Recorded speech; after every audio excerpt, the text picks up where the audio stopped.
Melhem ICOS Environment Private Limited. Biogas प्रक्रिया.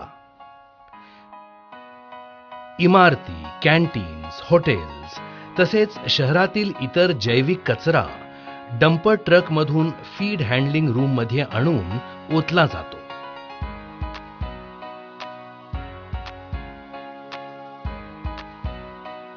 मग हा कचरा श्रेडर टेबलवर आणला जातो. इथे विघटित न होणारा कचरा जसे की पेपर, प्लास्टिक, मेटल, रबर इत्यादी बाजूला काढला जातो.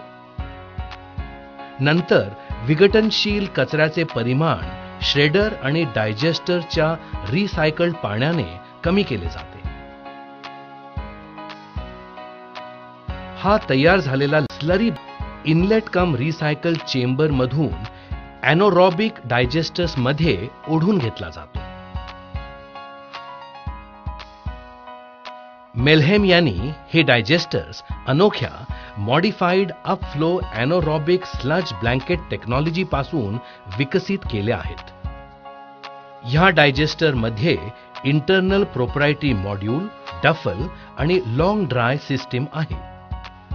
ह्यामुळे सस्पेंडेड सॉलिड्स जास्त काळ यामध्ये राहून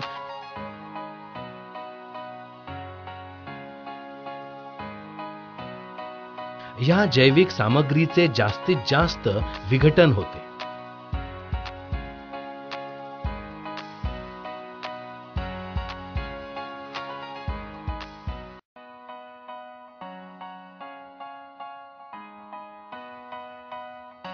डायजेस्टर मध्ये जमा झालेले स्कम लेअर तोडण्यासाठी स्कम बस्टर्स बसवलेले असतात. इनलेट कम रिसायकल चेंबरच्या वरील भागात स्कम आणि डायजेस्टर्स मधील ओव्हरफ्लो जमा होतो. पाण्याची बचत म्हणून हा ओव्हरफ्लो स्लरी बनविण्यासाठी वापरला जातो. हा स्कम डायजेस्टर मध्ये परत रिसायकल होतो. इथे तयार होणारा बायोगॅस इन्फ्लेटिंग बायोगॅस बलून मध्ये जमा केला जातो. हा बायोगॅस ब्लोअरने प्रेशराइज करून स्क्रब्स मध्ये पाठवला जातो. बायोगॅस मध्ये H2S स्वीकार्य मर्यादेपर्यंत कमी करण्यासाठी स्क्रब्सची मदत होते. त्यानंतर हा शुद्ध बायोगॅस बलून मध्ये जमा करून 100% बायोगॅस जनरेटर सेट मध्ये सोडला जातो. रस्त्यावरील दिवे तसेच कॉन्स्टंट लोड वर चालणाऱ्या इलेक्ट्रिकल ऍप्लिकेशन्स मध्ये हा बायोगॅस वापरला जातो.